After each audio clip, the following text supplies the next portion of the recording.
Awesome. Governance question. I know we touched on this a little earlier, but we're going to hit it again. What is your opinion on the type of governance structure needed for school board? Why does that matter? All right. On October 28, 2019, Dan Nerad, consultant number 3, you guys, he put together he basically went around and interviewed not just the board, he interviewed administrators, he interviewed principals. He was trying to get to the bottom of how he could help us get better together. And he came up with this really small, recommendations and observations that he had. But on page 4 of it, he basically predicted the future. He said there exists significant board member differences regarding the role of board members and overall governance work of the board. These differences are impacting the board's ability to function as a high-functioning governing board. Relying on research and writings about quality school governance, the board should consider, and then he gave me more books to read.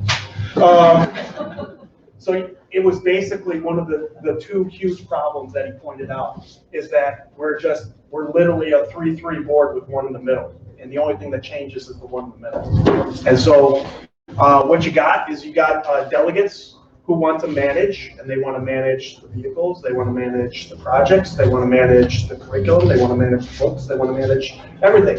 And what they do is they do a game of mental gymnastics and say, well, I'm only providing oversight, but for me to do oversight, I need to know what the plan is. And to know what the plan is, I need to have input on the front end of the plan. And so they can basically justify them dictating the plan as oversight. And you're just like, what did you just say? And so at the end of the day, what we truly need to do is get out of those weeds, pull back, and start writing policy. We're so busy writing policy that we don't have the time to make sure that all these plans get together. So that's what a delegate does versus the trustee, which is the trustee would be working on policy and then just asking questions to understand and then approving, but holding them accountable. That's the hardest part, is actually holding someone accountable to your policies and to the oversight. Because if they say it's going to come within budget, it doesn't come within budget. Like, that's where you need to step in.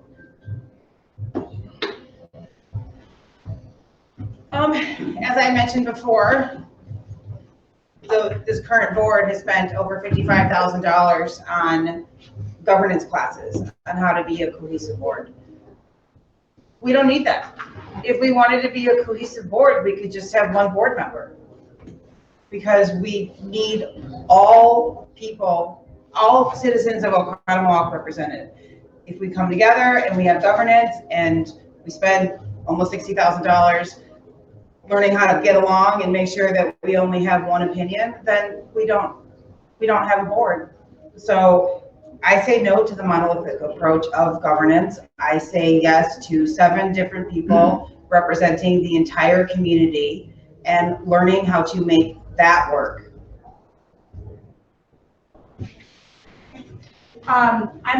I pretty much have lived what Jim has lived, so my answer literally is his answer. That trustee versus delegate mentality, you need to be a trustee in order to be that high functioning board to provide oversight. You need to know where your role is. And you need to have a clear boundary of that. And I think I'm a pretty good trustee. And so that we need to find other people who are trustees and know how to function at that board. Like I said before, a high functioning board is a high functioning district. So you want your kids to achieve, you got to put the people in place who know how to get there. It's an oversight. I knew you had it. She uses up her 2 minutes every time. That's why I know I'm short. Keep you on schedule. We're good. I think the governance that the board provides has got to be that oversight in the district, not management of the district. So we have great people that work in the school district. We, as the community, the parents, we've made an investment in the school district, and we need to let those people that we have in the right positions do their work. Now, the board needs to be there for oversight to make sure that they're being held accountable for what it is that they're doing, to make sure that we're budgeting responsibly, we're spending money responsibly. But it really doesn't need to be this is how we want it done and why are you doing it that way? So I really look at this as, we've talked a lot about the trustee and the delegate or the leader and the boss. I really look at this as being a leader of something bigger than yourself, being there to provide what is needed when it's needed, not insert yourself because you think that was the right thing to do. Awesome.